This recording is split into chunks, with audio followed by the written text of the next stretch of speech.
12월 17일 목요일 새벽입니다. 오늘도 우리에게 주어진 말씀을 함께 묵상하고 살펴보면서 말씀으로 힘을 얻는 복된 하루 되시기를 바랍니다.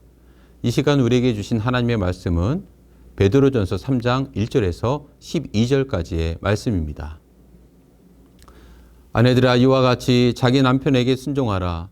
이는 혹 말씀을 순종하지 않는 자라도 말로 말미암지 않고 그 아내의 행실로 말미암아 구원을 받게 하려 함이니, 너희의 두려워하며 정결한 행실을 봄이라.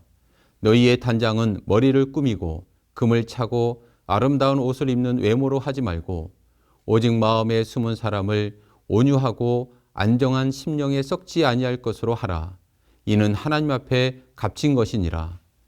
전에 하나님께 소망을 두었던 거룩한 부녀들도 이와 같이 자기 남편에게 순종함으로 자기를 단장하였나니, 사라가 아브라함을 주라 칭하여 순종한 것 같이 너희는 선을 행하고 아무 두려운 일에도 놀라지 아니하면 그의 딸이 된 것이니라. 남편들아, 이와 같이 지식을 따라 너희 아내와 동거하고 그를 더 연약한 그릇이요 또 생명의 은혜를 함께 이어받을 자로 알아 귀히 여기라. 이는 너희 기도가 막히지 아니하게 하려 함이라.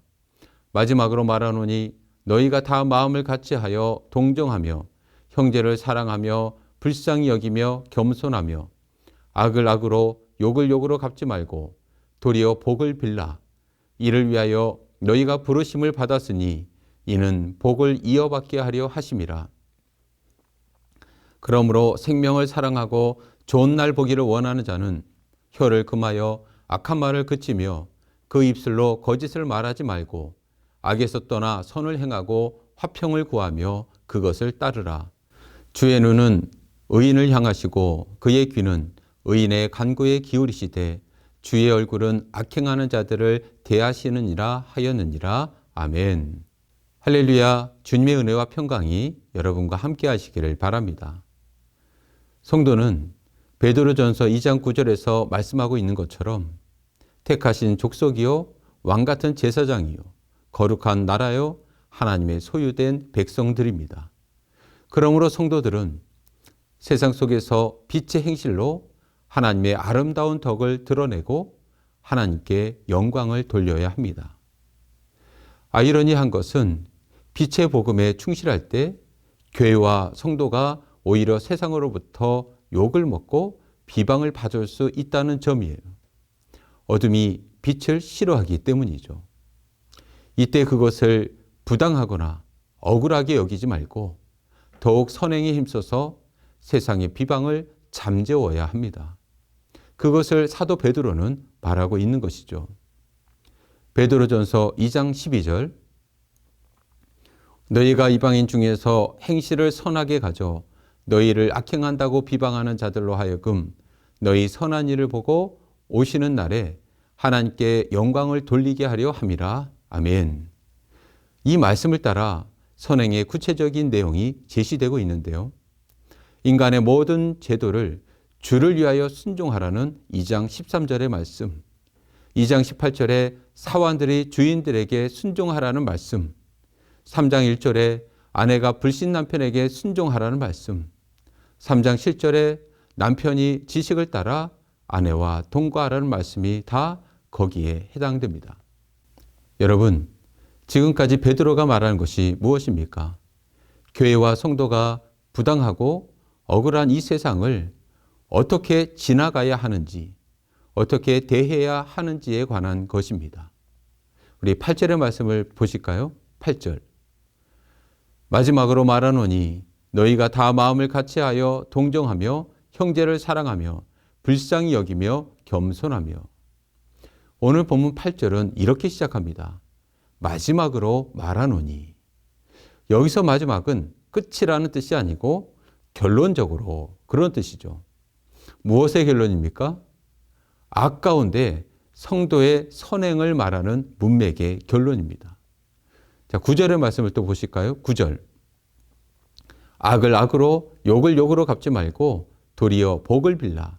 이를 위하여 너희가 부르심을 받았으니 이는 복을 이어받게 하려 하심이라. 악을 악으로 욕을 욕으로 갚지 말고 도리어 복을 빌라. 이를 위하여 너희가 부르심을 받았으니. 때로 우리는 믿음의 길 한복판에서 원치 않는 악을 만납니다. 때로 불의한 세속의 정권이 주도하는 조직적인 악을 대합니다. 때로는 선한 주인이 아니라 악하고 까다로운 주인을 만나기도 하죠. 믿지 않는 남편, 핍박하는 남편을 만나고 기도를 막히게 하는 아내를 만나기도 합니다. 왜 이런 일이 생깁니까? 믿음이 없어서가 아닙니다. 하나님께서 나를 돌보시지 않아서도 아닙니다. 피할 수 있는 것도 아니죠. 왜냐하면 교회의 본질 자체가 9절에 언급된 것처럼 그들 속에서 악을 악으로 갚지 않고 그 부당함과 억울함을 참고 견디면서 도리어 복을 비는 하나님의 은혜와 생명을 드러내도록 부르심을 받았기 때문입니다. 성경의 이런 말씀들은 예수 믿으면 다 잘되고 고난이 없어지고 복을 받는다는 피상적인 복음에 익숙한 사람들에게는 가히 충격적인 내용입니다. 그러나 여러분, 우리는 이 길을 가도록 부름을 받았습니다.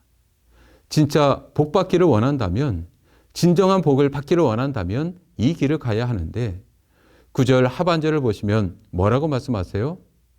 너희가 부르심을 받았으니 이는 복을 이어받게 하려 하심이라.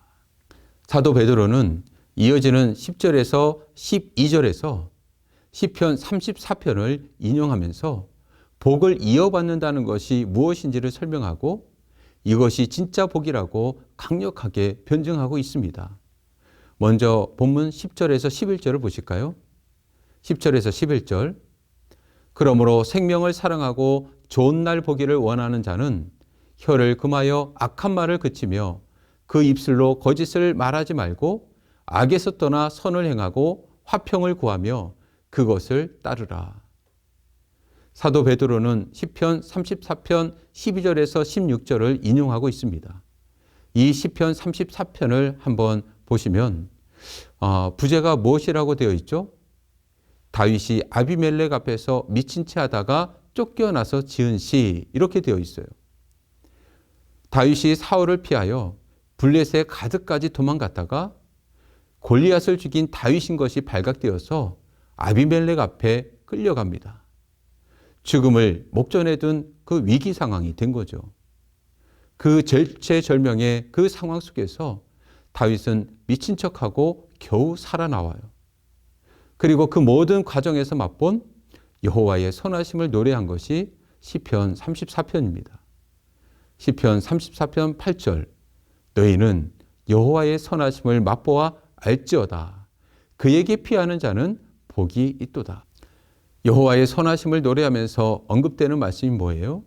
그에게 피하는 자는 복이 있도다. 그에게 피하는 자가 복이 있다 말하고 있어요. 그리고 오늘 본문에서 베드로가 인용한 시편 34편 12절에서 16절의 내용이 이어집니다. 시편 34편 12절에서 16절. 생명을 사모하고 연수를 사랑하여 복받기를 원하는 사람이 누구뇨? 내 혀를 악에서 금하며 내 입술을 거짓말에서 금할지어다. 악을 버리고 선을 행하며 화평을 찾아 따를지어다. 여호와의 눈은 의인을 향하시고 그의 귀는 그들의 부르짖음에 기울이시는도다. 여호와의 얼굴은 악을 행하는 자를 향하사 그들의 자취를 땅에서 끊으려 하시는도다. 아멘. 여러분, 베드로가 왜 이 부분을 인용하죠? 생명을 사모하고 연소를 사랑하여 복받기를 원하는 사람이 누구뇨 하면서 언급되는 말이 뭐냐면 오늘 본문의 내용입니다.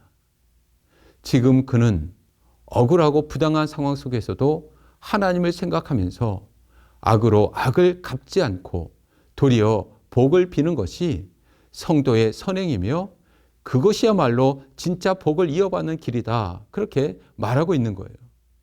그리고 그것을 확증하기 위하여 시편 34편에 나오는 다윗의 예를 들고 있는 중인 거죠. 다윗이 어떤 사람입니까?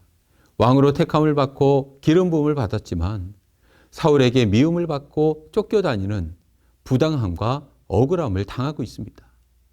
그런데 그렇게 억울하게 쫓겨다니는 상황 속에서도 다윗은 악을 악으로 갚지 않으며 욕을 욕으로 갚지 않고 도리어 사울을 위하여 어떻게 해요? 복을 비는 선을 행하고 있다는 거죠. 어떻게 그렇게 할 수 있었을까요? 악을 원수를 갚기 위해 억울해한 것이 아니라 악을 악으로 욕을 욕으로 갚은 것이 아니라 일을 간 것이 아니라 복수를 다짐한 것이 아니라 여호와께 피했기 때문입니다. 보통의 경우에 억울하고 부당한 일을 당하면 그리고 그런 상황에서 아무것도 할 수 없는 무력한 상황이 되면 한이 생기죠. 풀 길이 없는 한이 맺힙니다. 그러나 그리스도인은 그런 상황에서도 피할 곳이 있어요. 여호와께 피할 수 있습니다. 여호와께 피할 때 악이 아닌 선을 맛보게 되고 악을 악으로 갚지 않고 도리어 복을 빌어줄 수 있습니다. 그리고 그것이 진짜 복이 되죠. 찬송가 70장은 이렇게 노래합니다. 피난처에 있으니 환난을 당한 자 이리 오라. 땅들이 변하고 물결이 일어나 산 위에 넘치되 두렵잖네. 높으신 하나님 우리를 구하니 할렐루야. 괴로움이 심하고 환난이 극하나 피난처 되시는 주 하나님.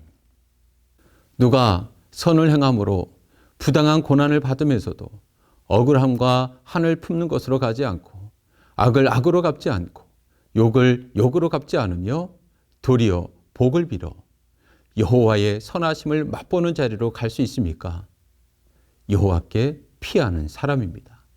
그런 사람이 10절에 생명을 사랑하고 좋은 날을 보게 될 것입니다. 주의 눈은 그렇게 여호와께 피하는 자를 향하시고 주의 귀는 그런 자의 간구에 귀를 기울이십니다. 그렇다면 사랑하는 여러분, 악을 악으로 욕을 욕으로 갚지 말고 도리어 선을 위한 고난을 받으며 복을 빌어주는 선을 위한 부르심의 길을 가는 것은 세상이 모르는 여호와의 선하심을 맛보아 아는 길이 될 것이고 생명을 사랑하고 좋은 날을 보게 될 것이 약속되어 있으므로 그 선한 삶이 얼마나 복된 것입니까? 바로 이것이 세상을 향하여 악을 악으로 욕을 욕으로 갚지 않고 도리어 복을 비는 거룩한 부르심을 수행하며 감당하는 우리 믿는 자의 그 길이 되어야 할 것입니다. 그렇게 우리에게 주어진 성도의 선행을 감당하는 은혜가 있기를 주의 이름으로 축원합니다.